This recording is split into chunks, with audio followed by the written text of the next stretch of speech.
परिणाम उनकी उम्मीदों से कहीं बेहतर थे, लेकिन उन्होंने इस बारे में तर्कसंगत रूप से सोचने का फैसला किया। उनके पास इतनी शक्ति होना नामुमकिन था कि वे तीसरे दर्जे के अंतिम चरण के राक्षसों को एक ही बार में मार सकें।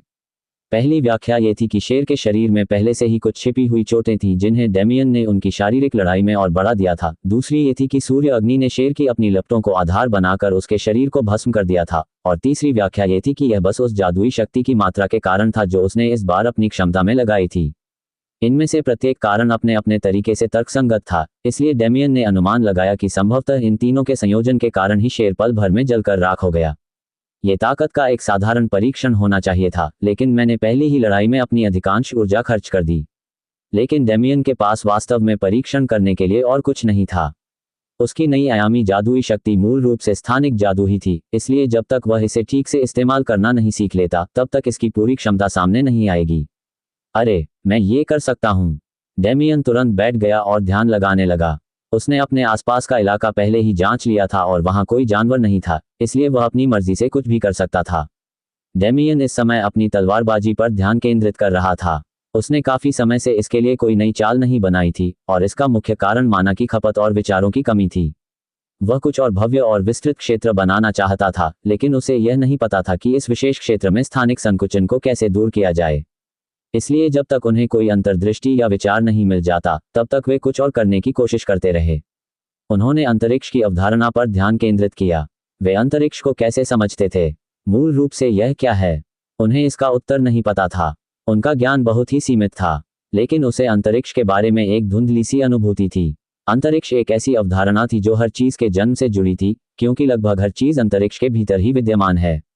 अंतरिक्ष के बिना जीवन भी फल फूल नहीं सकता। उसे वह सलाह याद आई जो उसे सिस्टम से तब मिली थी जब उसने पहली बार कक्षा परिवर्तन किया था। शुरुआत में शून्यता थी, फिर सृजन और विनाश, फिर अंतरिक्ष और समय। अंतरिक्ष को वह सर्वव्यापी मानता था। अंतरिक्ष एक विशाल क्षेत्र की तरह था और अंतरिक्ष के भीतर एक प्रमुख अवधारणा दूरी थी। दूरी दो बिंदुओं के बीच की दूरी से निर्धारित होती थी। तो क्या हुआ अगर मैं दूरी की अवधारणा को नजरअंदाज करने की कोशिश करूं? क्या टेलीपोर्टेशन तकनीकी रूप से पहले से ही ऐसा नहीं कर रहा है? वह जानता था कि यह उसके टेलीपोर्ट करने के तरीके की एक अति सरलीकृत व्याख्या थी, क्योंकि वह पहले से ही इस क्षमता के मूल तंत्र को समझ चुका था। लेकिन टेलीपोर्टेशन मूल रूप से एक ऐसी चीज थी जो एक निश्चित सीमा के भीतर दूरी को नजरअंदाज करती थी। उसने सोचा कि तलवार के वार में यह अवधारणा कैसी दिखेगी। उसने कल्पना की कि उसका सामना दूर खड़े किसी प्रतिद्वंद्वी से हो रहा है या कोई प्रतिद्वंद्वी भाग रहा है। वह बस अपनी तलवार चलाएगा और उसका दुश्मन गिर जाएगा। वह एक ही स्थान पर स्थिर रहकर आगे की ओर वार कर सकता था और उसकी तलवार उसके प्रतिद्वंद्वी के दिल को भेद सकती थी, चाहे वे कई किलोमीटर दूर ही क्यों न हो। डेमियन इसके बारे में सोचकर ही उत्साहित हो गया, लेकिन उसने खुद को शांत किया। क्या ये ब्लेडलेस का ही विस्तारित रूप नहीं है? ब्लेडलेस का उपयोग तलवार को स्थानिक परतों के साथ मिलाकर और सीधे उस स्थान पर हमला करके किया जाता था जिसमें कुछ मौजूद होता था। इस क्रिया का एक उपोत्पाद यह था कि उसकी तलवार के प्रहार से स्थानिक दरारें उत्पन्न हो गईं और उस स्थान के भीतर मौजूद हर चीज को निर्वासित कर दिया गया। ये वह अवधारणा थी जिस पर पृथ्वी पर कई लोग टेलीपोर्टेशन के नकारात्मक पहलुओं को रेखांकित करने के लिए बहस करते थे। अगर आप किसी दीवार में टेलीपोर्ट करते हैं तो क्या आप आणविक स्तर पर दीवार के साथ विलीन नहीं हो जाएंगे? अणु अंतरिक्ष में एक ही बिंदु साझा नहीं कर पाएंगे जिससे ये घटना घटित होगी। और यही टेलीपोर्टेशन का एक बड़ा नुकसान था। डेमियन को कभी इस स्थिति का सामना इसलिए नहीं करना पड़ा क्योंकि वह हमेशा टेलीपोर्ट करने से पहले ही ये तय कर लेता था कि उसे कहां जाना है। खैर, ये तब की बात है जब उसने तीसरी कक्षा भी हासिल नहीं की थी। इस समय तक उसका वेक्टर नियंत्रण उस स्तर तक पहुंच चुका था जहां वह अणुओं को आसानी से इस तरह से स्थानांतरित कर सकता था कि इस प्रकार की स्थिति नगण्य हो जाती थी। इसके अलावा अगर सच में उसकी बांह इस तरह कट जाती तो वह उसे दोबारा उगा सकता था। उस थोड़े से दर्द से उसे अब कोई फर्क नहीं पड़ता था। अब वह जो हासिल करना चाहता था वह उसी अवधारणा पर आधारित था, लेकिन उसका दृष्टिकोण पूरी तरह से अलग था। ब्लेडलेस अंतरिक्ष को नष्ट कर देगा, जिसके परिणामस्वरूप उसमें मौजूद सभी अणु शून्य में विलीन हो जाएंगे। इस बीच यह नया हमला उसकी तलवार को अंतरिक्ष में उसके दुश्मनों के बिंदुओं पर आरोपित कर देगा, जिससे मूल अणु नष्ट हो जाएंगे। यह नई चाल कहीं अधिक सीधी थी। मैं बड़े पैमाने की चीजों पर इतना ध्यान केंद्रित कर रहा था कि मैंने इसके बारे में पहले कभी सोचा ही नहीं। एक बार जब मैं इस चाल को बनाने में सफल हो जाऊंगा तो मुझे अपनी तलवारबाजी कला के क्रम को फिर से व्यवस्थित करना होगा। ये चाल उसकी तलवारबाजी कला का चौथा चरण नहीं बल्कि दूसरा चरण होना चाहिए था। सौभाग्य से उसकी कला स्वयं निर्मित थी और कोई निर्धारित पैटर्न वाली कला नहीं थी। उसने हमेशा प्रवाह पर अधिक ध्यान दिया था। इसी कारण उसके लिए अपने हमलों का क्रम बदलना मुश्किल नहीं था। जब तक डेमियन ने इन विभिन्न मुद्दों और समाधानों के बारे में सोचना समाप्त किया, तब तक सूरज डूबने लगा था। सुनने में भले ही यह आसान लगे, लेकिन अपने अगले कदम के बारे में एक स्पष्ट विचार बनाने में उसे कई घंटे लग गए। और उसे अब भी यह समझ नहीं आ रहा था कि वह अगला कदम कैसे उठाएगा। दूरी एक ऐसा विचार था जिस पर उसने कभी ज्यादा गौर नहीं किया था, क्योंकि उसका ज्यादातर मकसद सिर्फ विनाश करना था। इस तरह की सोच उसके लिए एक नई दिशा थी, लेकिन इससे कई संभावनाएं खुल गईं। दूरी। अगर मैं दूरी की अवधारणा के साथ खेलना शुरू कर दूं, तो क्या मैं? डेमियन की आंखें तारों की तरह चमक उठी जब उसने उस खास चाल के बारे में सोचा जिसे वह पृथ्वी पर लौटने से पहले सीखना चाहता था। उस कमीने को नमस्कार कहने का यह सबसे अच्छा तरीका होगा क्या? डेमियन ने जिनके लिए एक भव्य योजना बनाई, इस बात से अनजान कि उस अभिमानी युवा मालिक को उस लड़की ने हिजड़ा बना दिया था जिसके लिए उसके मन में हाल ही में प्यार जागा था। खड़े होते ही डेमियन को महसूस हुआ कि उसकी जादुई शक्ति पर्याप्त रूप से पुनः भर गई है। वह अपने विचारों में लीन रहते हुए निष्क्रिय रूप से जादुई शक्ति एकत्रित कर रहा था, इसलिए ऐसा होना स्वाभाविक था। बिना किसी देरी के डेमियन लड़कियों से मिलने के लिए निर्धारित स्थान की ओर चल पड़ा। जब वह वहां पहुंचा तो उसने देखा कि वे दोनों अपने चेहरों पर संतुष्टि भरी मुस्कान लिए खुशी खुशी बातें कर रहे थे। लगता है तुम दोनों ने भी कुछ अच्छे काम किए हैं, है ना? डेमियन ने उनके पास आते हुए कहा। रोज ने सिर हिलाया। हाँ, मुझे जो नया हुनर मिला है वह कमाल का है। तुम्हें अपना हुनर दिखाना बहुत मजेदार होगा, हालांकि तुम एक मूर्ख हो जो मेरी तरह इसकी सराहना नहीं कर पाओगे। वह उसकी किसी भी भ्रम को भेदने की क्षमता का जिक्र कर रही थी, लेकिन उसे लगा कि इस तरह से कहना उसकी बहुत बड़ी तारीफ होगी। उसे जब भी मौका मिलता वह डेमियन से बेहतर साबित होना चाहती थी। डेमियन ने हल्के से सिर हिलाया। ठीक है, जब हमें लड़ने के लिए कोई अच्छा प्रतिद्वंदी मिल जाएगा तब तुम मुझे दिखा देना। अभी के लिए चलो शिखर तक पहुंचते हैं। वह एक बार फिर रोज के साथ ज़ारा की पीठ पर सवार हो गया और बाकी का रास्ता उन्होंने साथ साथ तय किया। हमले की आशंका के बावजूद जानवर आश्चर्यजनक रूप से शांत थे। उनमें से कई ने युद्ध की आवाजें सुनी थी, और यह जानते हुए कि वे युद्ध कितनी जल्दी समाप्त हो जाते हैं, उन्हें अपनी जान व्यर्थ में गंवाने में कोई दिलचस्पी नहीं थी। बाकी लोगों की बात करें तो या तो उन्होंने बिना किसी कारण के लड़ाई नहीं लड़ी, या उन्होंने किसी अन्य अज्ञात कारण से अपनी शत्रुता को रोक रखा था। किसी भी तरह तीनों ने शिखर तक आसानी से यात्रा पूरी कर ली।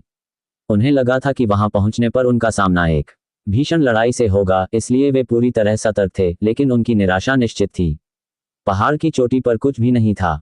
एक विशालकाय चौथे दर्जे के जानवर से लड़ने के बजाय वे केवल अपने आसपास की प्राकृतिक सुंदरता को निहार सकते थे।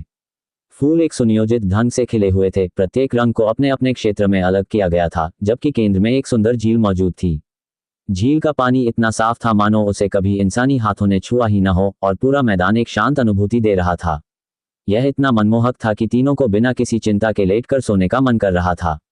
लेकिन उनमें से कोई भी इतना भोला नहीं था कि उस भावना पर विश्वास कर ले। डेमियन और रोज ने अपनी जीभ पर जहर दबाकर खुद को जगाए रखा, जबकि ज़ारा ने खुलकर शत्रुता दिखाए और खाली जगह पर गुर्राए। तभी सूरज डूब गया और चांदनी छा गई। जब चांदनी बीच में स्थित झील पर पड़ी तो वह रहस्यमय ढंग से चमक उठी, कभी दिखती तो कभी गायब हो जाती, और एक पल के लिए तीनों की आंखें चौंधिया गईं। जब तक चमक फीकी पड़ी, झील का अस्तित्व ही समाप्त हो चुका था। उसकी जगह एक विशाल मंदिर था, जिससे ऐसी प्राचीन और प्रभावशाली आभा निकल रही थी जो उन्होंने पहले कभी महसूस नहीं की थी। वे एक ऐसी शक्ति के वश में थे जिसने उन्हें सहज रूप से घुटने टेकने के लिए प्रेरित किया, मानो ये सबसे स्वाभाविक क्रिया हो। हालांकि उन्होंने इस इच्छा के आगे घुटने नहीं टेके, फिर भी उन्हें अपने कंधों पर पड़े बोझ को कम करने के लिए अपनी जादुई शक्ति का उपयोग करने के लिए विवश होना पड़ा। इसका कारण केवल मंदिर का प्रकट होना था और कुछ नहीं। डेमियन के आत्मविश्वास से भरे बयान देने से पहले वे सभी एक पल के लिए एक दूसरे को देखते रहे।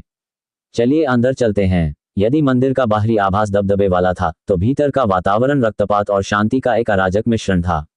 डेमियन ये समझ नहीं पा रहा था कि कोई इंसान मंदिर जैसी संरचना में इतने विपरीत भावों को कैसे संतुलित कर सकता है। अंदर प्रवेश करते ही सबसे पहले उन्हें एक विशाल हॉल दिखाई दिया जो अनंत तक फैला हुआ प्रतीत होता था। इस हॉल की दीवारें एक बड़े युद्ध के विस्तृत चित्रों से सजी हुई थीं। जैसे जैसे वे आगे बढ़ते गए, दृश्य और भी भयावह होते गए। शुरुआत में दुनिया संघर्षों से भरी हुई थी। साम्राज्य क्षेत्रों के लिए लड़ते थे, लोग छोटी छोटी शिकायतों पर भी आपस में भिड़ जाते थे, और कानून व्यवस्था केवल समाज के उच्च वर्ग में ही मौजूद थी। उन्होंने इस समाज की ऐसी तस्वीरें देखी जो मूलतः विनाश की ओर अग्रसर थी। हालांकि कुछ समय बाद कुछ बदल गया। अंधकार में आकाश से भी अधिक काले विकृत जीव अचानक इस दुनिया में प्रकट हुए। आरंभ में तो केवल एक ही था, परंतु समय बीतने के साथ साथ उनकी संख्या बढ़ती गई। जब ये जीव पहली बार आए तो दुनिया के विभिन्न नेताओं ने इन्हें पूरी तरह से अनदेखा कर दिया। उन्होंने सोचा कि ये किसी नई प्रजाति के जानवर हैं और देखते ही देखते उन्होंने हर एक को मार डाला। इन जीवों की ताकत को नगण्य देखकर विभिन्न जातियों के नेताओं ने उन पर ध्यान देना बंद कर दिया। यहाँ तक कि पशु जाति के सदस्यों ने भी उन्हें ठुकरा दिया और उन्हें अपना नहीं माना। लेकिन पशु जाति और मानव जाति के बीच व्याप्त खुले भेदभाव और घोर घृणा के कारण इन दावों को व्यापक रूप से नजरअंदाज कर दिया गया। किसी की नज़र में आए बिना ये विकृत जीव फैलते रहे, विभिन्न नस्लों की महिलाओं का अपहरण करते रहे और धरती पर अपनी संतानें पैदा करते रहे। उन्होंने वर्षों तक छुपकर अपने हमले के सही समय का इंतजार किया। जैसे जैसे उनकी संतानें बड़ी होती गईं, इन जीवों ने उनका मस्तिष्क धो डाला और उन्हें अपने कट्टर अनुयायी बना लिया। और चूंकि उनकी संतानें मानवरूपी थीं, इसलिए उन्हें समाज में बिना किसी सवाल के स्वीकार कर लिया गया। ये बच्चे पूरे महाद्वीप में फैल गए, अपने विश्वासों का प्रचार करते हुए और सभी जातियों के अनगिनत लोगों के दिमाग को दूषित करते रहे। इन लोगों का और अधिक मस्तिष्क प्रवर्तन किया गया और फिर उन्हें उन राष्ट्रों के विरुद्ध कार्रवाई करने के लिए भेजा गया जिनमें वे निवास करते थे। इस तरह से सब कुछ शुरू हुआ। इस समय तक तीनों हॉल के आधे रास्ते तक पहुंच चुके थे।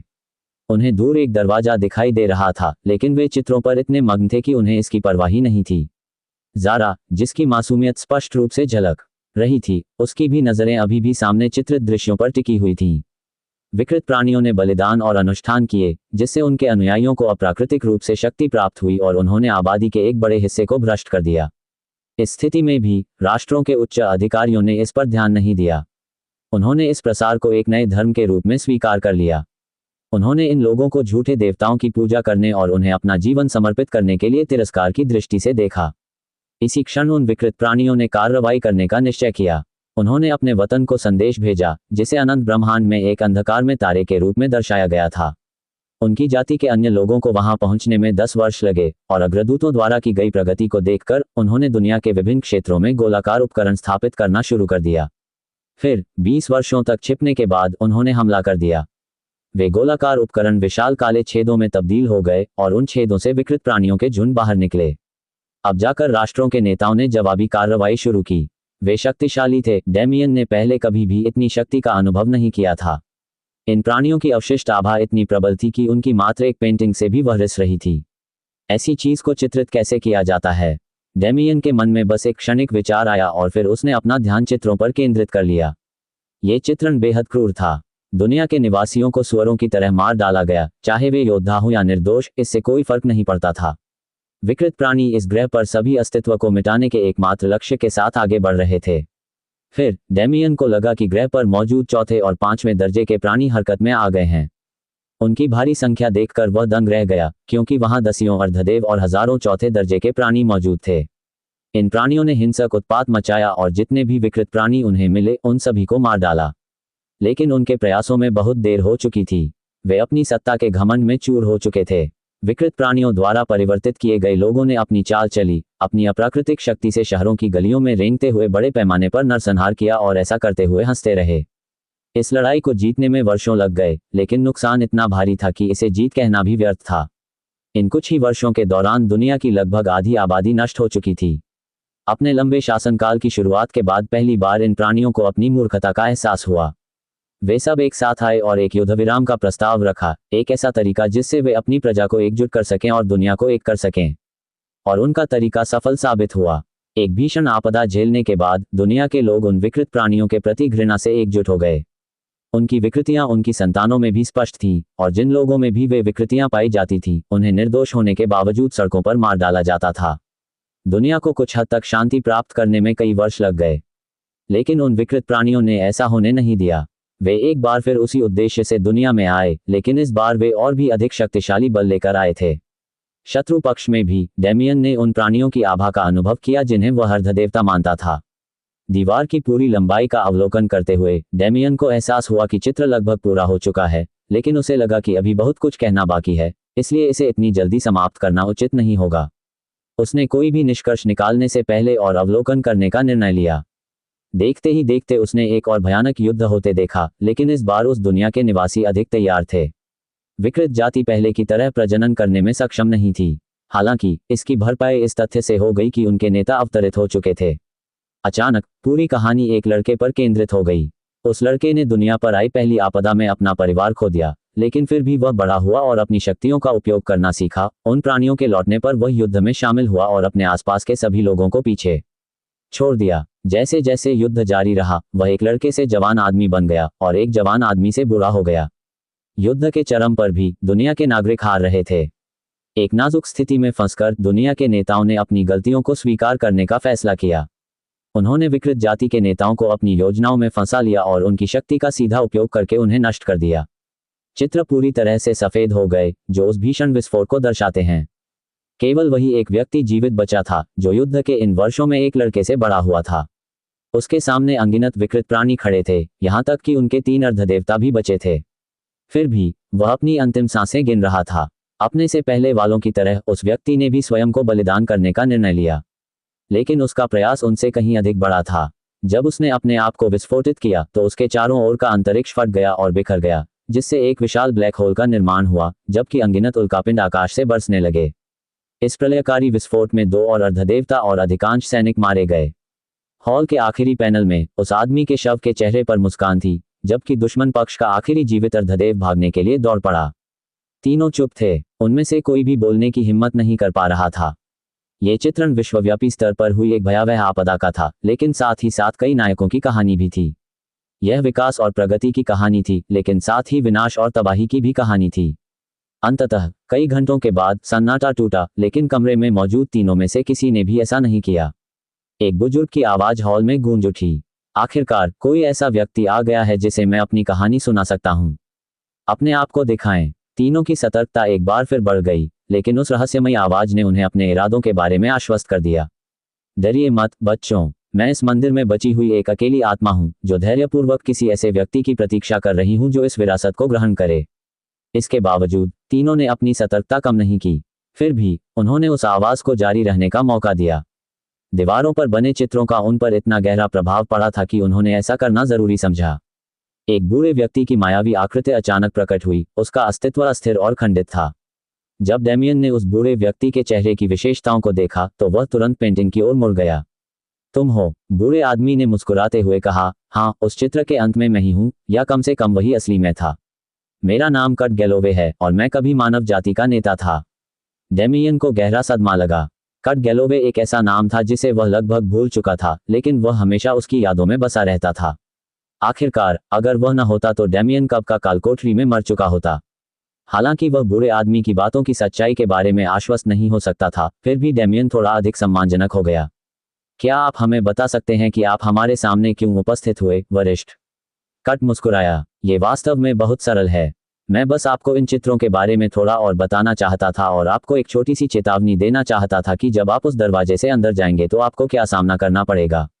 अब बताएं, क्या आपको चित्रों में कुछ अजीब लगा? डेमियन ने सिर हिलाया। मैंने देखा कि चित्रों में जो जीव हैं, जिन्हें मैं नॉक्स मान रहा हूं, वे विकृत और भद्दे हैं और इस रूप में वे युद्ध में कारगर नहीं होंगे। इतना ही नहीं, इन घटनाओं में कुछ गड़बड़ सी लग रही है, मानो इन्हें इस तरह से मिलाया गया हो जैसे इन्हें नहीं मिलाना चाहिए था।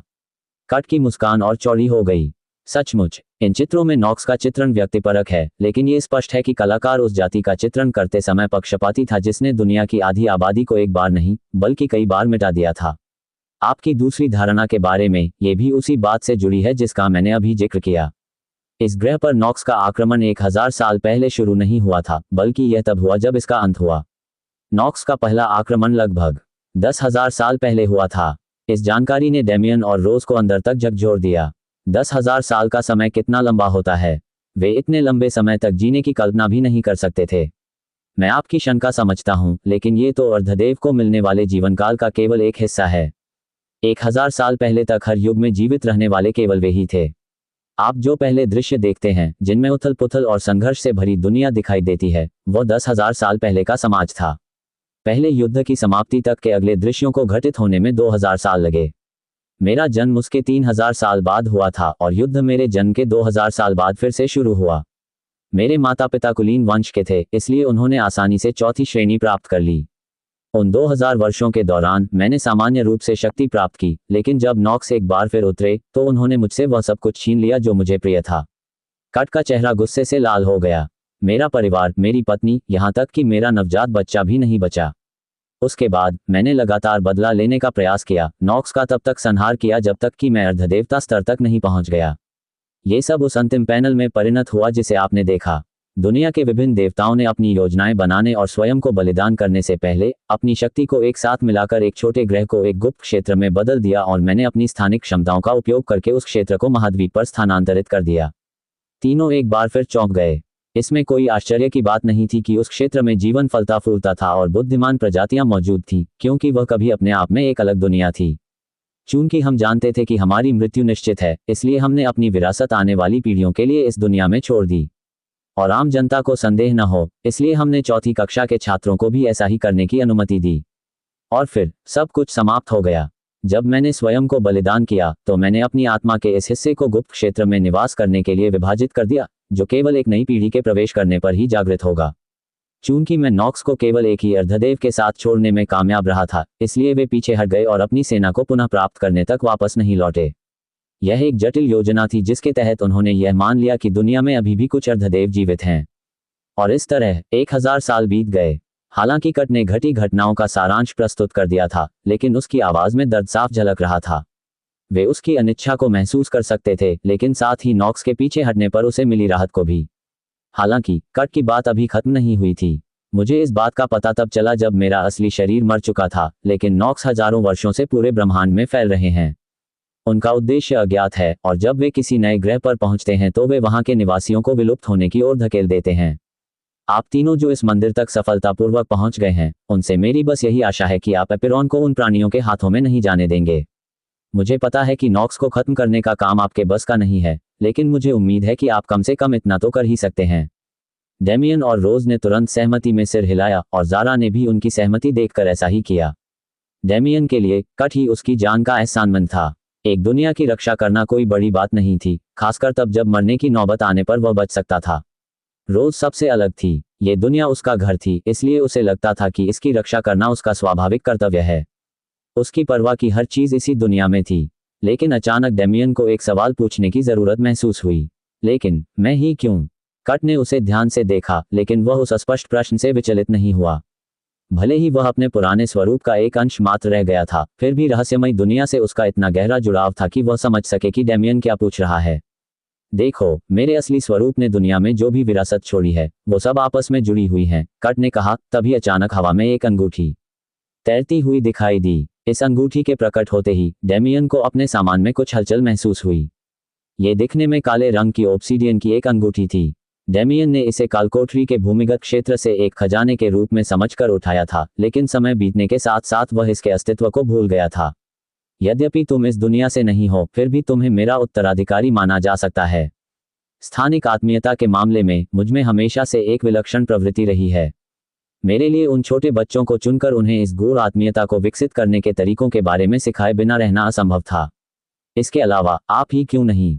मेरी समझ से आप एपिरॉन के पास की किसी दुनिया से आए हैं, और वह भी अनिच्छा से। नॉक्स हम सब के लिए खतरा है, इसलिए स्वाभाविक है कि मैं आपको इसके बारे में चेतावनी दूं।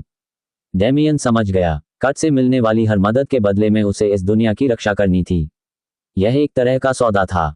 हालांकि यह स्वार्थी लग रहा था, डेमियन को इससे कोई आपत्ति नहीं थी। अगर कट पूरी तरह उदार होता तो यह और भी अजीब होता। दूसरी ओर रोज पूरी तरह से हैरान थी। कोई दूसरी दुनिया, कालकोठरी, वह अनिच्छा से आया। उसे इस स्थिति का कोई हल नहीं सूझ रहा था। ये देखकर डेमियन ने हल्के से उसका हाथ पकड़ लिया। ये सब खत्म होने के बाद मैं सब कुछ समझा दूंगा। रोज ने सिर हिलाया, क्योंकि उस समय वह और कुछ नहीं कर सकती थी। अचानक कट का शरीर डगमगाने लगा। लगता है मेरा समय अब खत्म होने वाला है। बच्चों, उस दरवाजे के पीछे नॉक्स का एक तृतीय श्रेणी का सदस्य है। मैंने उसे तब फंसा लिया था जब मैं अभी भी अपने चरम पर था, और उसे तब तक बेहोशी की हालत में रखा जब तक कि कोई यहाँ नहीं आ गया। उसे मारने के बाद ही तुम अपना इनाम पा सकोगे। मुझे उम्मीद है कि तुम अपने वादों पर खरे उतरोगे। उन्हें कुछ और सुझाव देने के बाद कट की परछाई पूरी तरह से गायब हो गई और उन्हें एक खाली हॉल में अकेला छोड़ दिया। डेमियन के कुछ सोचने समझने से पहले ही रोज ने उसका कॉलर पकड़ लिया। तुम्हें सफाई देनी होगी, कमीने। डेमियन ने व्यंग्यात्मक मुस्कान दी। ऐसा लग रहा था कि रोज इस बात से नाराज थी कि उसने अपने असली रूप को उससे छिपाया था। ज़ारा भी उत्सुक थी, क्योंकि वह उससे कालकोठरी में मिली थी और उससे पहले उसे जानती भी नहीं थी। तो डेमियन हॉल के एक कोने में जाकर बैठ गया और अपने बगल की जमीन पर हाथ फेरते हुए रोज को अपने साथ बैठने का इशारा किया। लेकिन वह नहीं बैठी। ज़ारा उसके बगल में आकर बैठ गई। रोज गुस्से से उसके पास पहुंची और बिना कुछ कहे सीधे उसकी गोद में बैठ गई। संतुलन बनाए रखने के लिए उसने अपनी बाहें उसकी गर्दन के चारों ओर लपेट लीं और उसकी आंखों में घूरने लगी, मानो उसका पूरा हाव भाव चीख रहा हो, बताओ, समझाओ। डेमियन की व्यंग्यात्मक मुस्कान और चौड़ी हो गई। बिना समय बर्बाद किए उसने अपनी कहानी सुनानी शुरू कर दी। बचपन से, जब उसके पिता गायब हो गए थे, हाई स्कूल में एलेना से मिलने तक, उसकी मां के बीमार पड़ने पर उसकी दुनिया के जाग उठने तक, और उस समय तक जब उसे मरने के लिए कालकोठरी में डाल दिया गया था। वहां से उसने अपनी कहानी की गति तेज कर दी और कालकोठरी में घटी हर बात को छिपाने की कोशिश की। कुछ समय के लिए वह सफल भी रहा, लेकिन जब ज़ारा से मिलने की बारी आई तो ज़ारा ने हस्तक्षेप किया और सारी सच्चाई बता दी। वायवन से भागने, सबस्पेस में प्रशिक्षण लेने, वायवन के खिलाफ डेमियन की लड़ाई जिसमें उसने बिना पलक झपकाए अपने शरीर के आधे हिस्से को जलकर राख होने दिया, और भी बहुत कुछ के बारे में। ज़ारा को डेमियन की दर्द सहने की क्षमता सराहनीय और वीरतापूर्ण लगी, इसलिए उसने इसके बारे में विस्तार से बात की। लेकिन इससे रोज को एहसास हुआ कि ज़ारा से मिलने से पहले डेमियन ने घटनाओं को कितना कम करके आंका था। हालांकि वह जानना चाहती थी कि उसने क्या क्या झेला, लेकिन उसने उस पर दबाव नहीं डाला। अगर उसकी सहनशीलता इस हद तक पहुंच गई थी कि वह गंभीर चोटों को भी मामूली समझकर सहन कर सकता था, तो वह उसके द्वारा सहन किए गए दर्द की कल्पना भी नहीं कर सकती थी। ज़ारा ने बताया कि कैसे उसका एक हाथ नहीं था और कैसे बाद में वह फिर से उगाया, कैसे वे सतह पर भाग निकले, और भी बहुत कुछ। और फिर कहानी उस मोड़ पर पहुंची जहां वे रोज से मिले। रोज चुप रही, अपने विचारों को इकट्ठा करने के लिए समय लेती रही। उसे थोड़ा गुस्सा आया था कि उसने उससे इतनी महत्वपूर्ण जानकारी छिपाई थी, लेकिन उसकी कहानी सुनकर वह गुस्सा गायब हो गया। इस बीच रोज के बोलने में जितना ज्यादा समय लग रहा था, डेमियन की बेचैनी उतनी ही बढ़ती जा रही थी। उसे पता नहीं क्यों, लेकिन उसके मूल के कारण रोज द्वारा उसे छोड़ दिए जाने का विचार, भले ही वह तरकीन ही क्यों न हो, उसे बेहद असहज कर रहा था। कई मिनटों के बाद, जो डेमियन को दिनों के समान लग रहे थे, रोज ने उसकी आंखों में देखा। वह उसकी आंखों में छिपी हुई चिंता को देख सकती थी और मुस्कुराए बिना नहीं रह सकी। जब से हम पहली बार मिले हैं, मैंने उसे कभी चिंतित नहीं देखा, और यही बात उसे चिंतित कर देती है। अपना सिर थोड़ा हिलाते हुए रोज आगे बढ़ी और एक बार फिर अपने होंठ उसके होंठों से मिला दिए। इस बार फर्क यह था कि यह अंतरंगता या एक दूसरे पर निर्भरता की भीख मांगने वाला चुंबन नहीं था, बल्कि इसका मकसद डेमियन को आश्वस्त करना था कि उसकी भावनाएं नहीं बदली हैं। डेमियन उसके चुंबन के जरिए उन भावनाओं को महसूस कर सकता था। वह समझ गया था कि वह क्या कहना चाहती है। और इसके बाद क्या कोई और रास्ता था? बिल्कुल नहीं। बिना किसी झिझक के डेमियन ने भी उसे वापस चूम लिया। दोनों कई मिनट तक स्थिर खड़े रहे, एक दूसरे के होठों के स्वाद का आनंद लेते हुए। फिर रोज ने पीछे हटने का फैसला किया। सबसे पहले रोज बोली, तुम कब वापस जा रही हो? गुप्त लोक से निकलने के कुछ ही समय बाद। यह मेरी योजना शुरू से ही थी, डेमियन ने जवाब दिया। रोज चुप रही और सोच में डूब गई। पूरे 5 मिनट बाद उसने फिर बात की, मैं तुम्हारे साथ आ रही हूँ। क्या? डेमियन को हैरानी से देखना पड़ा। क्या वह उसके साथ आ रही थी? उनका रिश्ता अभी इतना गहरा नहीं था, है ना? लेकिन रोज ने उसे ज्यादा सवाल पूछने का मौका नहीं दिया। ठीक है, मैं तुम्हारे साथ आ रही हूँ। मुझे पता है कि तुम मुझे मनाना चाहते हो, लेकिन तुम्हें अब तक पता चल जाना चाहिए कि यह नामुमकिन है। डेमियन ने कुछ देर तक उसकी आंखों में देखा, फिर व्यंग्यपूर्ण ढंग से अपना सिर हिलाया। तो जब हम बाहर निकलेंगे तो मुझे सम्राट को यह समझाना होगा कि मैंने न केवल उनकी बेटी को 2 बार चूमा है, बल्कि मैं उसे एक अलग दुनिया में भी ले जा रहा हूँ। क्या तुम सीधे सीधे मेरी जान नहीं मांग रहे हो? रोज ने कंधे उचकाते हुए कहा, मैं तुम्हारे साथ मिलकर उसे बता दूंगी तो शायद सब ठीक हो जाएगा। वैसे भी उसे रोमांच के प्रति मेरा प्यार पता है, इसलिए वह शायद मेरा साथ देगा। ठीक है, मैं तुम्हें अपने साथ ले चलूंगा, लेकिन इस जगह से निकलने के बाद तुम्हें मुझे स्पष्ट रूप से बताना होगा कि तुम क्यों आना चाहते हो। रोज ने सिर हिलाया। वे आगे बढ़ने के बजाय अपने ड्रामे में समय बर्बाद कर रहे थे, और गुप्त लोक में उनके पास केवल लगभग 2 महीने बचे थे। समय बर्बाद करना मूर्खता होगी। जैसे ही वे दोनों खड़े हुए, ज़ारा ने अचानक कहा, डेमियन, तुम दोनों एक दूसरे को क्यों काट रहे थे? डायल खांसी। ये सवाल सुनकर डेमियन लगभग सांस रोककर रह गया। ज़ारा को मैथुन के बारे में बेतरतीब ढंग से बात करने में कोई झिझक नहीं थी, लेकिन चुंबन जैसी मानवीय रीति रिवाजों के विषय पर उसकी मासूमियत हमेशा झलकती थी। हालांकि डेमियन जानता था कि वह उसी की उम्र की है, फिर भी वह उसे एक बच्ची के अलावा किसी और रूप में नहीं देखता था। अरे, चिंता मत करो। जब इंसान एक दूसरे को बहुत पसंद करते हैं तो वे ऐसा ही करते हैं। उन्होंने सवाल को टालने की कोशिश करते हुए जवाब दिया, लेकिन ज़ारा ने उसे इतनी आसानी से नहीं छोड़ा। तो जब मैं तुम्हारा चेहरा चाटती हूँ तो हम चुंबन भी कर रहे होते हैं, है ना? इस समय डेमियन शर्म से लोटपोट होने ही वाला था। हाँ, तकनीकी रूप से इसे चुंबन कह सकते हैं, लेकिन यह अलग है। चिंता मत करो ज़ारा, तुम्हें जल्द ही इन सब बातों को जानने की ज़रूरत नहीं पड़ेगी। ज़ारा अब भी इस बात को लेकर असमंजस में थी कि डैमियन बात करते समय इतना बेचैन क्यों दिख रहा था, लेकिन उसने इस बात को नज़रअंदाज कर दिया। इंसान वाकई दिलचस्प होते हैं। अपना छोटा मोटा नाटक खत्म करने के बाद तीनों अंततः हॉल के अंत में स्थित प्राचीन द्वार की ओर बढ़े। ये द्वार काले रंग का था, जो डैमियन की अंगूठी से मेल खाता था, और इसकी सतह पर अनगिनत जटिल नक्काशी की गई थी।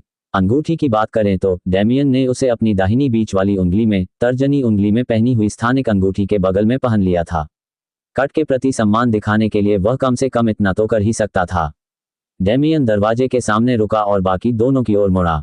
मुझे नहीं पता कि उनकी ताकत को बढ़ा चढ़ाकर बताया गया है या कुछ और, लेकिन उस दरवाजे के दूसरी तरफ वाला एक ऐसी जाति का सदस्य है जो इस ग्रह पर मनुष्यों का आसानी से सफाया कर देती थी। रोज ने गंभीरता से सिर हिलाते हुए उसकी बात पूरी की। हाँ, कम तैयारी करने से बेहतर है ज़रूरत से ज़्यादा तैयारी करना। हमारी चिंता मत करो और दरवाज़ा खोल दो। डैमियन ने भी सिर हिलाया और उसकी इच्छा का पालन किया। बस एक हल्के से धक्के से ही प्राचीन दरवाज़ा खुल गया और अंदर का दृश्य सामने आ गया। वहाँ एक विशाल गुफा जैसा कमरा था जो कलात्मक मूर्तियों और डिज़ाइनों से भरा हुआ था। देखने में किसी शाही परिवार के मुख्य कक्ष जैसा लग रहा था। फर्क सिर्फ इतना था कि कमरा ज़्यादातर खाली था। कमरे में केवल दो ही चीज़ें मौजूद थीं। हॉल के बिल्कुल पीछे, बीचों बीच, एक विशाल काला स्तंभ खड़ा था जो आकाश की ओर ऊंचा उठ रहा था। हालांकि इसे स्थापित हुए संभवतः 1000 साल से अधिक हो चुके थे, फिर भी यह आज भी उतना ही उत्तम था जितना कि इसे बनाए जाने के दिन था। कमरे में मौजूद दूसरी चीज बिल्कुल केंद्र में खड़ी थी। यह एक विशालकाय प्राणी था, लगभग 10 फीट लंबा, जिसका शरीर मनुष्य जैसा था और विशाल पंख थे। इसकी त्वचा तारों से रहित आकाश से भी अधिक गहरी थी, जबकि इसके पंखों का रंग भी वैसा ही था, जो ज़ारा के पंखों से कुछ हद तक मिलता जुलता था। उसका शरीर तगड़ा और धड़ से ऊपर तक नंगा था, कमर से नीचे फटी हुई पतलून जैसी कोई चीज थी। उसकी मांसपेशियां इतनी उभरी हुई थीं कि दुनिया के सबसे ताकतवर पुरुषों से भी कहीं ज्यादा मजबूत थीं। और अंत में उसका चेहरा पहले तो दिखाई नहीं दे रहा था, लेकिन जब तीनों ठीक से कमरे में दाखिल हुए तो उस प्राणी की पूरी आकृति में एक झटका लगा। मानो किसी अनंत नींद से जागते हुए उस प्राणी ने धीरे धीरे अपना सिर उठाया। उसकी पलकें फड़फड़ाईं और धीरे धीरे खुलीं। पलक नहीं, पलकें। उस प्राणी में नाक नहीं थी, बल्कि एक विशाल एक कोशिकीय आंख थी जो उसके चेहरे का एक बड़ा हिस्सा घेरे हुए थी। उसने सबसे पहले क्या देखा? छोटे छोटे इंसान जो उसका पहला भोजन बन सकते थे। उसका विशाल मुंह एक चौड़ी मुस्कान में बदल गया, जो सचमुच कान से कान तक फैली हुई थी, और उसके दांत किसी भी ब्लेड से ज्यादा तेज थे। भले ही वह पिछले हॉल में दिखाए गए किसी भी चित्रण से ज्यादा सामान्य था, लेकिन उसका सिर इतना विचित्र था कि किसी भी सामान्य इंसान को डरा सकता था। जब इसे स्थिर अवस्था में डाला गया था, तब ये पहले से ही खड़ी अवस्था में था, इसलिए इसने अपने हाथ ऐसे फैलाए मानो लंबी नींद से जागा हो। और फिर आखिरकार इसने बोलना शुरू किया। इसकी कर्कश आवाज से डैमियन के हाथों पर अनायास ही रोंगटे खड़े हो गए। वाह वाह वाह, मनुष्यों, मुझे नहीं पता कि मेरे लिए ये दावत किसने तैयार की है, लेकिन मैं भी इसमें हिस्सा लूंगा। फिर उसने तीनों पर हमला कर दिया। डैमियन बाईं ओर गया जबकि रोज दाईं ओर। ज़ारा परछाइयों में घुल मिल गई और गायब हो गई। जब नॉक्स ने अंततः हमला किया तो वह किसी को भी चोट नहीं पहुंचा सका, लेकिन उसे निराशा नहीं हुई। कई सालों से उसे कोई शिकार नहीं मिला था, इसलिए वह लंबे समय तक इंतजार करने के लिए तैयार था। जैसे ही उसकी नज़र आसपास के वातावरण पर पड़ी, उसकी दोनों भुजाएं चटक गईं। उसकी कोहनियों के जोड़ उलट गए थे और उसकी कलाई और हाथ नुकीले हो गए थे। अब उसकी भुजाएं दो दरांती जैसी दिख रही थीं। उसने सबसे पहले डैमियन को निशाना बनाया, क्योंकि डैमियन पहले ही हमला करने के लिए तैयार हो चुका था। डैमियन ने अपनी तलवार पकड़ी और आने वाले जीव के हमले को रोकने के लिए तैयार हो गया। बूम! टकराव से एक जोरदार आवाज उत्पन्न हुई, लेकिन मंदिर इतना मजबूत था कि टक्कर से उसमें जरा भी कंपन नहीं हुई। Boom boom boom! डैमियन और नॉक्स दोनों ही हिंसक रूप से एक दूसरे पर हमला कर रहे थे। दोनों का लक्ष्य एक दूसरे को मार डालना था, लेकिन डैमियन को जल्द ही एक समस्या का सामना करना पड़ा। जब उसकी तलवार नॉक्स की दरांती जैसी भुजाओं से टकराई तो प्रहार जोरदार था, जैसा कि सामान्यतः होता है। लेकिन जब भी डैमियन अपना निशाना बदलता और उस जीव को सचमुच नुकसान पहुंचाने की कोशिश करता तो कुछ रहस्यमय घटित होता। नॉक्स के शरीर का वह हिस्सा जिस पर वह वार करता बदल जाता और स्याही जैसा दिखने लगता। फिर वह स्याही जैसा पदार्थ उसकी तलवार से चिपक जाता और उसे नॉक्स के शरीर में समाहित करने की कोशिश करता। उनकी मुख्य शक्ति उनका शरीर ही होना चाहिए। चलो अब तत्वों से लड़ने की कोशिश करते हैं। डैमियन ने अपना वेक्टर फील्ड सक्रिय किया और तुरंत अपनी तलवारबाजी का प्रयोग किया। उसका शरीर मायावी हो गया और वह नॉक्स के चारों ओर अनगिनत क्षेत्रों में प्रकट और गायब होता रहा, जिससे उसकी दिशा में विशाल स्थानिक दरारें उत्पन्न हुईं। नॉक्स ने कर्कश हंसी हंसी के और फिर उसने एक और बेकाबू हरकत की। उसका शरीर अचानक कई टुकड़ों में कट गया और बचे हुए हिस्से पानी की तरह फर्श पर बिखर गए। नॉक्स अब छेदों से छलनी हो चुका था, मानो मरने की कगार पर हो, लेकिन फिर भी वह पागलों की तरह हंस रहा था। डेमियन द्वारा उसकी ओर भेजे गए हर एक स्पेशियल टीयर ने उसे बिना नुकसान पहुंचाए पार कर लिया, क्योंकि नॉक्स ने खुद अपने हाथों से उन जगहों को काट दिया था जहां उस पर चोट लगी थी। जैसे ही खतरा टल गया, फर्श पर मौजूद स्याही जैसा पदार्थ वापस नॉक्स के शरीर में समा गया और पहले से मौजूद छेदों को भर दिया। नॉक्स ने डेमियन को उत्सुकता से देखा। इस दृश्य से आमतौर पर उसका शिकार हताश और असहाय महसूस करता था, लेकिन इस बार उसकी निराशा निश्चित थी। फिलहाल डेमियन के दिमाग में सिर्फ एक ही विचार था, अगर मैं इसे खा जाऊं तो क्या होगा। इसी समय रोज और ज़ारा ने अपनी चाल चली। अब जब उसकी शक्ति का आकलन हो चुका था, तो तीनों ने उसे हराने के लिए अपनी पूरी ताकत लगाने का फैसला किया। कोई भी गलती उनकी शीघ्र मृत्यु का कारण बन सकती थी, जो उनमें से कोई भी नहीं चाहता था। बिना किसी चेतावनी के नॉक्स के पीछे प्रकट होते हुए रोज मुस्कुराए और अपना हाथ ऊपर उठाया। भ्रमित सिंहासन। पूरा कमरा अंधेरे में डूब गया, वहां केवल डेमियन, रोज और नॉक्स ही बचे थे। पहली बार नॉक्स सतर्क हो गए। रोज के पीछे एक विशाल अलौकिक सिंहासन प्रकट हुआ और उससे सैकड़ों बल्कि हजारों तलवारें निकलीं, जो नॉक्स की ओर उड़ने लगीं। धमाका। इसका प्रभाव डेमियन के साथ हुई किसी भी झड़प से कहीं अधिक जोरदार था। क्री। अजीब बात यह थी कि उसके शरीर पर कोई चोट नहीं थी, लेकिन नॉक्स दर्द से चीखने को मजबूर हो गया। उसने रोज पर हमला करने की कोशिश की, लेकिन जमीन पर गिर पड़ा। फिर वह उछला और अपनी पिछली ऊंचाई पर लौटने की कोशिश की, लेकिन अंत में वह दाईं ओर एक छोटे से डिब्बे के आकार के कमरे में चला गया। समय बीतता जा रहा था और नॉक्स परेशान होता जा रहा था। जब भी वह हिलता, वह एक अलग छोटे कमरे में पहुंच जाता, और हर बार जिस दिशा में जाता वह उसकी इच्छित दिशा से भिन्न होती। घोर अंधेरे में वह पूरी तरह से रास्ता भटक गया था। नॉक्स को एक बार फिर एक छोटे से कमरे में कैद कर दिया गया, लेकिन ये कमरा अलग था। कमरे में कड़ाके की ठंड थी और वह नॉक्स को संक्रमित करने की कोशिश कर रही थी। बर्फ के गोले बेतरतीब ढंग से निकल रहे थे, मानो उसके शरीर को भेदना चाहते हों। नॉक्स ने एक बार फिर अपने शरीर के कुछ हिस्सों को अलग किया, लेकिन यह गलत फैसला था। स्याही जैसा तरल पदार्थ जैसे ही जमीन पर गिरा, वह आणविक स्तर पर जम गया और तेजी से चकनाचूर हो गया। लड़ाई शुरू होने के बाद से यह पहली बार था जब नॉक्स को कोई क्षति पहुंची थी। ये सिलसिला जारी रहा। रोज बेतरतीब ढंग से नॉक्स का नेतृत्व करती रही और उसे भ्रम की स्थिति में डाल देती रही, जबकि ज़ारा धीरे धीरे उसके शरीर को जमाती रही और उसे घायल करती रही। डेमियन बस अविश्वास से देखता रहा। ये पहली बार था जब वह किसी लड़ाई में बेकार साबित हुआ, लेकिन वह जानता था कि उसके पास मदद करने का एक तरीका है। अंतरिक्ष को माध्यम बनाकर डेमियन ने अपने आसपास के क्षेत्र में मौजूद अणुओं को तीव्र कंपन करने के लिए मजबूर किया, जिससे अत्यधिक गर्म प्लाज्मा उत्पन्न हुआ। फिर उसने इस सारे प्लाज्मा को एक स्थान पर एकत्रित किया और अंतिम हमले की तैयारी की। यदि आणविक स्तर पर इसे जमा देने से नॉक्स टूट सकता है, तो इसे जलाने से भी ऐसा ही प्रभाव होना चाहिए। नॉक्स अपनी अंतिम अवस्था में था। उसका शरीर काफी पतला हो गया था और उसकी संरचना बनाने वाले अधिकांश पदार्थ टूटकर अलग हो गए थे। अंततः ज़ारा उसके पैरों को स्थिर करने में सफल रही।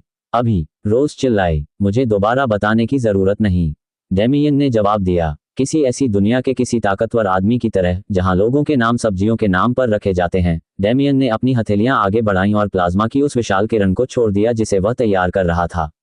बूम! किरण की गति मात्र से ही हवा फट गई। इस प्लाज्मा के दायरे में किसी भी चीज का अस्तित्व संभव नहीं था। किरण को अपनी ओर आते देख नॉक्स ने एक बार फिर चीख मारी, लेकिन वह हिल नहीं सका। ज़ारा ने उसके पैरों को पूरी तरह से जकड़ लिया था और किरण के पास आते ही उन्हें जमा रही थी। बिना किसी देरी के हमला अपने लक्ष्य पर लगा, और एक अंतिम भयावह चीख के साथ नॉक्स पूरी तरह से कणों में तब्दील हो गया। जैसे जैसे बड़ा कमरा फिर से दिखाई देने लगा, अंधेरा धीरे धीरे छंटने लगा। ज़ारा और रोज दोनों थक चुकी थीं, लेकिन डेमियन अभी भी ठीक था। वह इस लड़ाई में ज्यादा योगदान नहीं दे पाया था। तो ये है नॉक्स, है ना? डेमियन ने अपने चेहरे पर विचारशील भाव लिए कहा। वे वाकई बहुत ताकतवर हैं और उनकी अद्भुत पुनर्जीवन क्षमता तो लाजवाब है। अगर ज़ारा ने जल्दी से अपनी बर्फ का इस्तेमाल न किया होता, तो वह लड़ाई और भी भयानक हो सकती थी। रोज ने ज़ारा को थपथपाते हुए जवाब दिया। हे, ज़ारा ने तारीफ सुनकर बस हल्की सी हंसी दी। उसे लड़ाई की ज्यादा परवाह नहीं थी। फिर भी हमें यह नहीं पता कि उनमें कितनी विशिष्टता है। हमने जो कमजोरी पाई है, उसका फायदा उठाया जा सकता है या नहीं, ये तो आने वाले समय में ही पता चलेगा।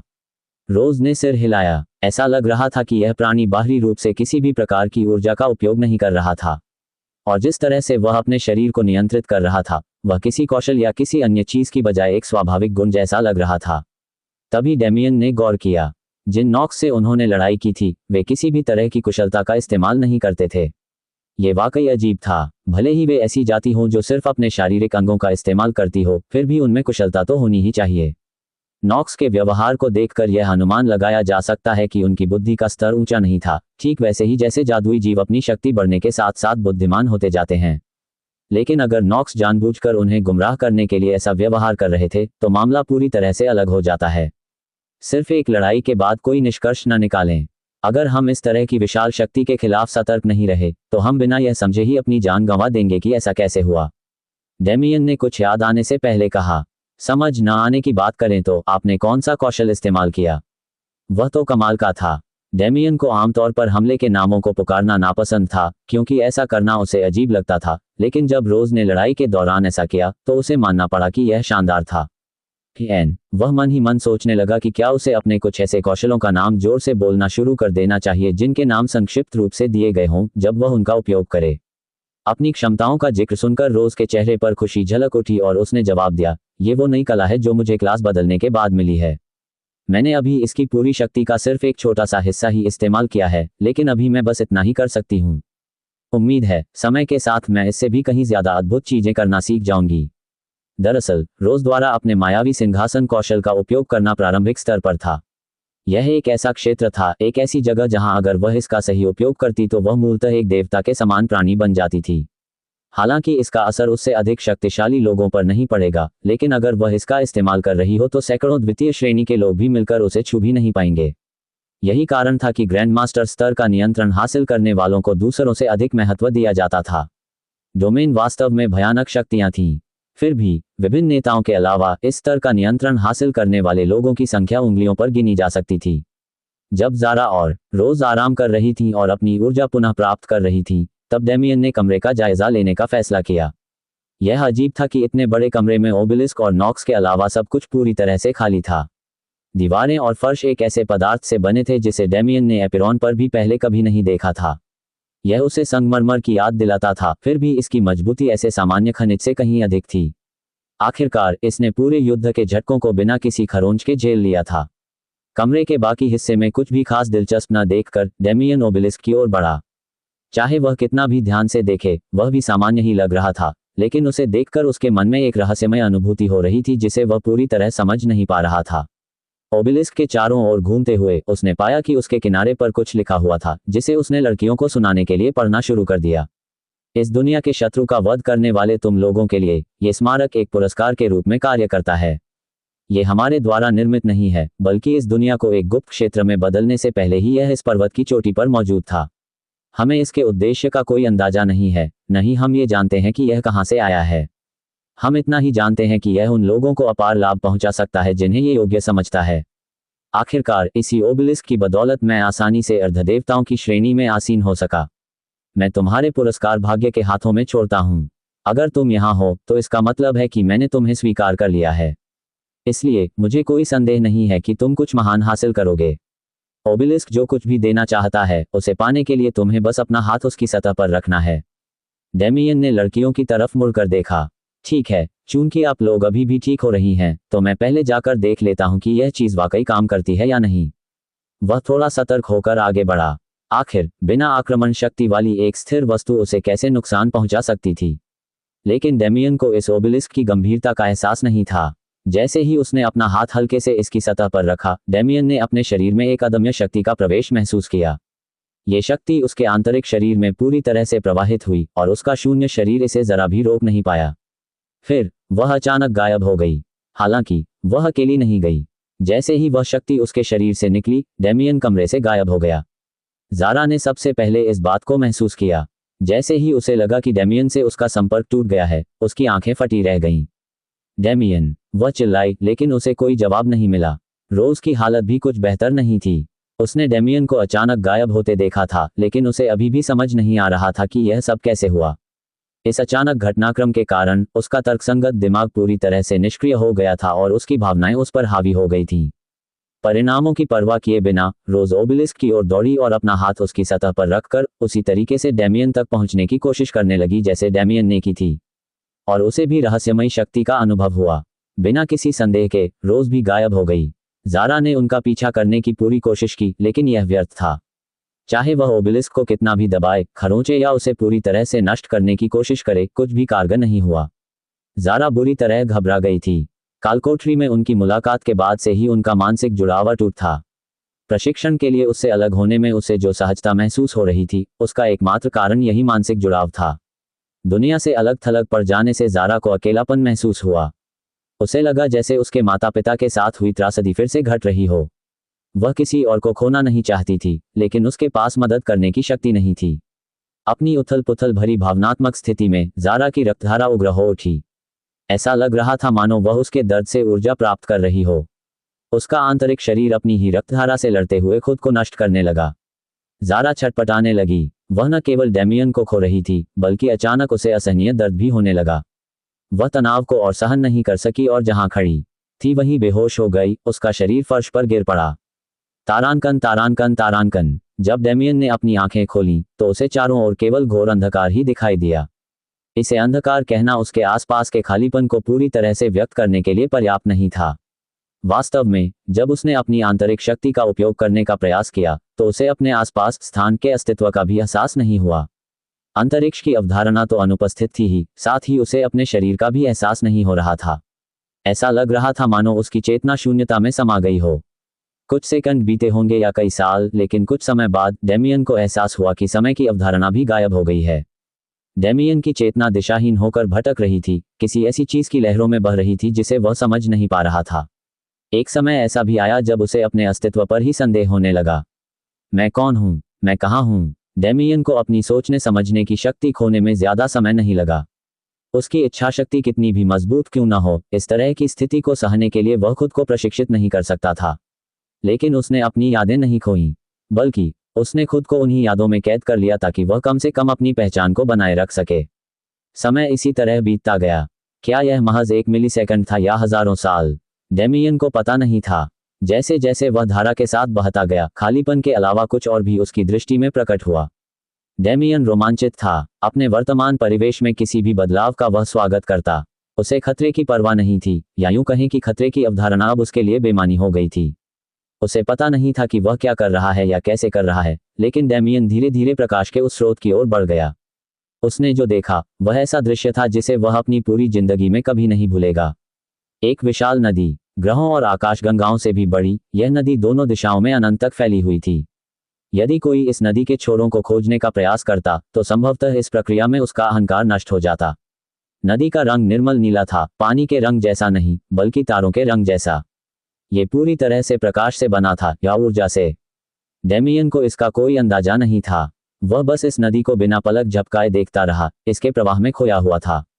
डेमियन वॉर्ड, मैं डेमियन वॉर्ड हूं। नदी के किसी स्पर्श ने उसे होश में आने में मदद की। इसने उसकी अशांत अवस्था को शांत किया और उसे ज्ञानोदय जैसी स्थिति में पहुंचा दिया। मानो यही वह संकेत था जिसका नदी इंतजार कर रही थी। नदी में हलचल मच गई। उसकी अलौकिक सतह पर दृश्य प्रदर्शित होने लगे। एक व्यक्ति एक विशाल सेना के सामने खड़ा था। अनगिनत लाखों जीव उसके सामने खड़े थे, उसकी गति को रोकने का प्रयास कर रहे थे।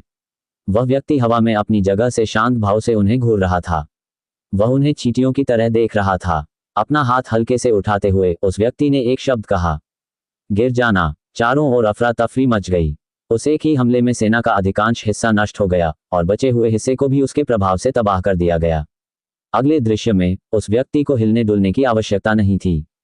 दुश्मन अभी भी उसके रास्ते में खड़े थे, हालांकि उनकी संख्या कम थी, लेकिन उनकी ताकत अथाह थी। लेकिन वह व्यक्ति बस उन्हें देखता रहा। डायल डाई, बस इतना ही काफी था। उसके मुख से निकले एक शब्द ने पूरे ग्रह को तबाह कर दिया। फिर वह व्यक्ति एक खास दिशा में देखकर हल्का सा मुस्कुराया। उसके आसपास के लोग उसके अचानक व्यवहार से हैरान थे, लेकिन वे कई सालों से उसके साथ खड़े थे। डेमियन उनके चेहरे तो नहीं देख सकता था, लेकिन उनकी भावनाओं को महसूस कर सकता था। उन्हें उस व्यक्ति पर जरा भी शक नहीं था। हालांकि आसपास के लोग यह नहीं जानते थे कि वह क्या देख रहा है, डेमियन को सब पता था। आखिर वह आदमी सीधे डेमियन को घूर रहा था। उसे यह कैसे पता चला, ये तो उसे नहीं पता था, लेकिन वह समझ गया था कि यह सच है। यह एहसास उसके भीतरी गहराई से उपजा था। उस आदमी का मुंह हिला और डेमियन को लगा कि वह उसकी आवाज सुन सकता है। अंतरिक्ष समय की नदी, वाह! पुरानी यादें ताज़ा हो गईं। सब कुछ धुंधला होने से पहले डेमियन ने आखिरी बार यही देखा था। वह जानता था कि नदी के किनारे उसका समय समाप्त हो गया है, लेकिन वह वहां रुकना चाहता था। हालांकि अब उसका अपने शरीर की गतिविधियों पर कोई नियंत्रण नहीं रह गया था। जैसे ही डेमियन को उस खालीपन से बाहर निकलना पड़ा, नदी का एक सूक्ष्म हिस्सा बाकी हिस्से से अलग होकर डेमियन की चेतना में समा गया। वह हिस्सा परमाणु से भी छोटा था, इसलिए डेमियन को पता भी नहीं चला कि क्या हुआ। नदी की ओर लौटने की उसने पूरी कोशिश की, लेकिन डेमियन की दृष्टि एक बार फिर धुंधली होकर काली हो गई। जब रोज ने अपनी आंखें खोली तो उसने खुद को एक ऐसे स्थान पर पाया जो पूरी तरह से सफेद रंग से भरा हुआ था। उसके आसपास और कुछ भी मौजूद नहीं था। हालांकि उसने इस पर कोई ध्यान नहीं दिया। उस समय उसका एकमात्र उद्देश्य डेमियन को ढूंढना था। डेमियन, उसने प्रतिक्रिया पाने की कोशिश में चिल्लाया, लेकिन सब व्यर्थ था। आखिर डेमियन तो उसके आसपास था ही नहीं। कोई और विकल्प न देखकर रोज ने उस जगह में आगे बढ़ने और उसे खोजने की कोशिश की। तभी उसे एहसास हुआ कि उसके अपने शरीर की गतिविधियों पर उसका कोई नियंत्रण नहीं था। उसका शरीर एक ही जगह पर स्थिर हो गया था, मानो किसी ऐसी शक्ति द्वारा वहां धकेला जा रहा हो जिसे वह समझ नहीं पा रही थी। अचानक वह सफेद विशाल क्षेत्र एक बक्से की तरह खुलने लगा। पहले उसके ऊपर का स्थान खुला, फिर उसके तीनों किनारे। बक्से का यह स्वरूप देखकर रोज भ्रमित हो गई, क्योंकि ऐसा लग रहा था मानो वह जहां तक उसकी नजर जा सकती है वहां तक फैल रहा हो, जबकि उससे कुछ ही किलोमीटर दूर दीवारें थीं। इन दीवारों के हटते ही रोज के सामने बाहर का नजारा आ गया। आसमान इंद्रधनुषी रंगों से जगमगा रहा था। वह इसे किसी और तरह से बयान नहीं कर पा रही थी, क्योंकि आसमान में मौजूद ज्यादातर रंगों को मौजूदा रंग स्पेक्ट्रम में शामिल नहीं किया जा सकता था। बॉक्स की दीवारें धीरे धीरे विकृत होकर आकाश में विलीन हो गईं और बादलों में विलीन होकर दिशाहीन रूप से तैरने लगीं। ये दृश्य उसे मंत्रमुग्ध करने के लिए काफी था, जिससे वह अपना मूल उद्देश्य भूल गई। वह अपने आसपास के दृश्यों को समझने की कोशिश में लीन हो गई। तभी जमीन हिलने लगी। अचेतन रूप से रोज ने उड़ने के लिए अपनी शक्ति का प्रयोग करने का प्रयास किया, लेकिन वह ऐसा करने में असमर्थ रही। अज्ञात में गिरने का डर उसके मन में घर कर गया, लेकिन उसे पूरी तरह से अपनी तंद्रा से बाहर नहीं निकाल पाया। लेकिन इसने उसका ध्यान फर्श की ओर खींच लिया, जो कागज के टुकड़े की तरह बार बार मुड़ता जा रहा था। हालांकि कागज के विपरीत फर्श अनंत तक मुड़ता रहा, धूल के एक कण में बदल गया जो हवा के साथ उड़ता हुआ बादलों में मिल गया। किसी कारणवश रोज की पूरी दृष्टि इस छोटे से बिंदु पर केंद्रित थी, बजाय इसके कि वह अपने नीचे मौजूद चीजों पर ध्यान दे। इस पूरे समय के दौरान वह एक सुसंगत विचार भी व्यक्त करने में असमर्थ रही। उसका दिमाग उलझन में था, लेकिन दीवारों के बादलों में बदलने, अनंत विस्तार के एक डिब्बे में बदल जाने, फर्श के धूल के कण में बदल जाने और समझ से परे आकाश के दृश्यों के परिणामस्वरूप उसके दिमाग में अंतर्दृष्टि का प्रवाह होने लगा। उसकी वर्तमान स्थिति में इससे उसकी उलझन और बढ़ गई। अंततः रोज ने नीचे की ओर देखना शुरू किया। बूम! ऐसा लगा जैसे उसके दिमाग में कोई धमाका हो गया हो। रहस्यमय दृश्य को निहारते ही उसके मन में उमड़ रहे अशांत विचार शांत हो गए। नीचे जमीन का कोई नामोनिशान नहीं था, क्योंकि जमीन एक भयानक खाई में समाती जा रही थी, लेकिन उसने इस पर ध्यान नहीं दिया। बल्कि उसका ध्यान उस विशाल सुनहरी नदियों पर था जो उस खालीपन में लहराती हुई बह रही थीं। ये घुमावदार सुनहरी नदियां मध्य में आकर आपस में जुड़ गईं और एक विशाल सागर का निर्माण किया जो अनंत तक बहता रहा। इस सोने से बने झरने हर जगह मौजूद थे, जो वातावरण को अपने रंग में रंग रहे थे। रोज की आंखों में तीव्र दर्द हो रहा था। उसे अपने पीछे एक नदी बहती हुई दिखाई दे रही थी, जो कर्म के धागे की तरह उसकी आंखों से जुड़ी हुई थी, लेकिन यह वह नहीं था। उसे सचमुच समझ नहीं आ रहा था कि क्या हो रहा है। उसकी आंखों में लगातार दर्द हो रहा था। सुनहरे रंग के सागर में देखते हुए रोज की आंखों के सामने कई दृश्य कौंध गए। एक माँ बच्चे को जन्म देती है, लेकिन वह मृत पैदा होता है। एक बेघर आदमी सड़क पर भीख मांगता है, जिसे वहां से गुजरने वाले कई राहगीर अनदेखा कर देते हैं, और भी बहुत कुछ। उसे सब कुछ बेतरतीब सा लग रहा था। उसने अपने मन में आ रहे दृश्यों के बीच कोई संबंध या समानता खोजने की पूरी कोशिश की, लेकिन वह ऐसा नहीं कर पाई। कम से कम शुरुआत में तो नहीं। धीरे धीरे लेकिन निश्चित रूप से रोज ने तस्वीरों को एक साथ जोड़ना शुरू कर दिया।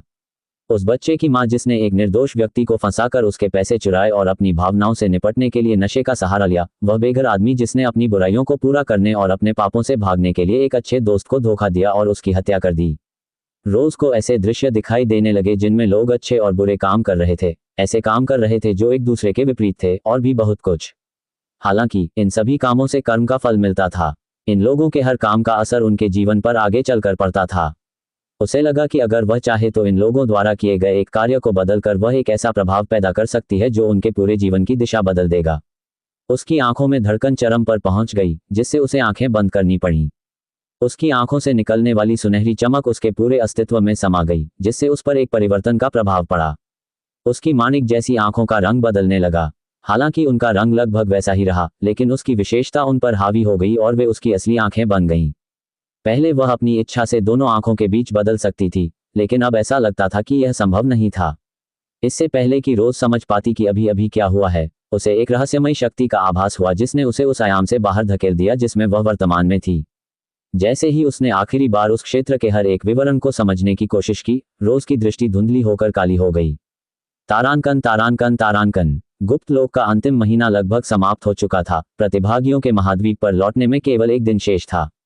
ये जानते हुए सभी अपने लाभ को अधिकतम करने के लिए पूरी कोशिश कर रहे थे। उस भयानक जंगल के भीतर टूर्नामेंट का अप्रत्याशित विजेता एक कंकालनुमा घोड़े पर सवार था और अपने चेहरे पर संतुष्टि भरी मुस्कान के साथ मरे हुओं की एक नई सेना को देख रहा था जिसे उसने बनाया था। एक अन्य क्षेत्र में एथन गर्व से 8 फुट लंबे पुरुषों के एक समूह के बीच खड़ा था, जिनके शरीर घावों और टैटू से ढके हुए थे। उसके पैर के नीचे उन्हीं में से एक व्यक्ति था, लेकिन उनमें से किसी को भी इसकी परवाह नहीं थी। इसके बजाय वे अपने सामने खड़े योद्धा का जश्न मनाते हुए जोर जोर से हंस रहे थे और उत्साह से झूम रहे थे। इसी बीच गॉडस्पार्क पर्वत पर जारा चोटी की परत में उत्पात मचा रही थी। कोमा में जाने के 6 महीने बाद वह होश में आई थी, लेकिन अब भी वह गहरे गम में डूबी हुई थी। हालांकि उसके मन का हर हिस्सा यह मानने से इनकार कर रहा था कि डैमियन के साथ कुछ बुरा हुआ है। जब से वे मिले थे तब से एक भी ऐसा समय नहीं आया था जब उसने किसी समस्या का सामना आत्मविश्वास से न किया हो। इसी धारणा पर भरोसा करते हुए जारा ने अपनी ताकत को प्राथमिकता दी।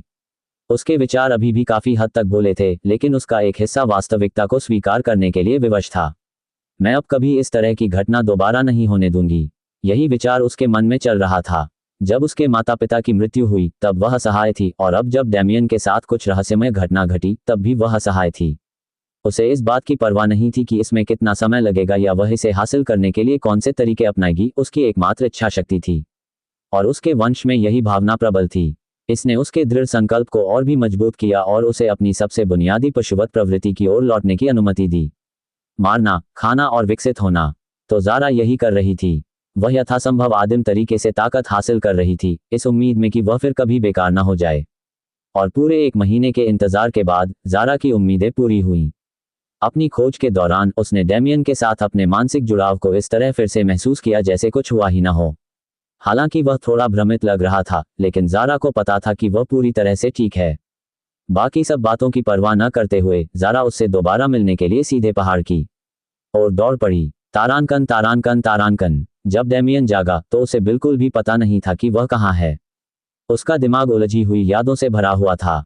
धीरे धीरे उसे होश आया, लेकिन उसने उस विशालकाय संरचना से जितनी जल्दी हो सके उतनी दूर जाने की कोशिश की।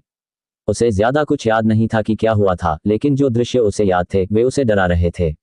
उसे याद था कि वह कई सालों तक खालीपन में तैरता रहा। उसे याद था कि उसने अपने अहंकार को बनाए रखने के लिए कितना संघर्ष किया था, लेकिन बाकी सब कुछ धुंधला था। उसे उस भव्य नदी की धुंधली सी यादें थीं जो उसने देखी थी। आखिरकार वह ऐसे दृश्य को कैसे भूल सकता था। अपनी धुंधली यादों के बावजूद भी वह उस नज़ारे पर मुग्ध था। उसे आखिरी चीज जो याद थी वह बस एक पल की झलक थी, लेकिन वह इस एहसास को झुठला नहीं पा रहा था कि यह बेहद महत्वपूर्ण था। यह एक आदमी की आकृति थी। हालांकि वह उस आदमी के चेहरे के हाव भाव स्पष्ट रूप से नहीं देख पा रहा था, लेकिन उसने उसके कहे शब्द सुने। अंतरिक्ष, समय, नदी। डैमियन के बगल में बैठी रोज भी कुछ ऐसी ही स्थिति से गुजर रही थी। उसे अपने चारों ओर का अकल्पनीय दृश्य याद था और उसे सुनहरे सागर भी याद थे, लेकिन उस सागर के भीतर उसने जो दृश्य देखे थे वे धुंधले थे और ज्यादातर उसकी यादों से ओझल थे। जब दोनों ने एक दूसरे को देखा तो तुरंत गले लग गए। रोज डैमियन से ऐसे लिपट गई मानो कल ही मर जाएगी, जबकि डैमियन की हालत भी कुछ बेहतर नहीं थी। उनके अनुभव बिल्कुल अलग थे, लेकिन दोनों के लिए समान रूप से महत्वपूर्ण थे। उन्होंने एक दूसरे की बाहों में सुकून पाया। इसी समय एक विशाल काली परछाई उनके ऊपर आए और उन्हें जमीन पर गिरा दिया। जारा ने डैमियन को इतनी जोर से पकड़ रखा था कि उसका गला घोंटने ही वाली थी, साथ ही वह लगातार उसका चेहरा चाट रही थी। अगर कोई ध्यान से देखता तो उसके फर पर आंसुओं के निशान दिखाई देते। अगले कुछ दिनों तक वे तीनों मंदिर में ही रहे और अपने पुनर्मिलन का आनंद लेते रहे। यहाँ आने के बाद से उन्होंने जितने उतार चढ़ाव देखे थे उसके बाद उन्हें आराम की सख्त जरूरत थी। इस दौरान डैमियन और रोज दोनों ने ही अपने अनुभवों में आए किसी भी बदलाव की समीक्षा करने के लिए अपनी स्थिति की जांच नहीं की थी, क्योंकि उन्होंने पहले ही एक समझौता कर लिया था। उनके साथ जो कुछ हुआ वह शायद भ्रमित करने वाला और थोड़ा दुखद था, लेकिन मंदिर लौटने पर उन्हें अपार अंतर्दृष्टि और समझ प्राप्त हुई। वे जानते थे कि आगे चलकर उन्हें अपार लाभ मिलेंगे, और चूंकि उन्होंने आराम करने का फैसला किया था, इसलिए उनकी स्थिति की जांच करना केवल नुकसानदायक होगा। वहां हुए बदलावों या संशोधनों को देखने से उनके प्रशिक्षण की इच्छा और बढ़ जाएगी। और इस तरह गुप्त लोक में अंतिम दिन तेजी से बीत गए। तीनों जटिल भावनाओं के साथ उस प्राचीन मंदिर के सामने खड़े थे, जिसने उन्हें किसी भी अन्य चीज से अधिक लाभ प्रदान किया था। ये कृतज्ञता और नाराजगी का मिला जुला भाव था, लेकिन अंत में उन्होंने सम्मान दिखाने के लिए सिर झुकाया। प्रवेश से पहले उन्हें जो प्रतीक दिए गए थे, वे स्थानिक उतार चढ़ाव के प्रकाश से घिरने के साथ ही कंपन करने लगे, जिससे उन्हें वापस उसी महाद्वीप में ले जाया गया जहां से वे आए थे।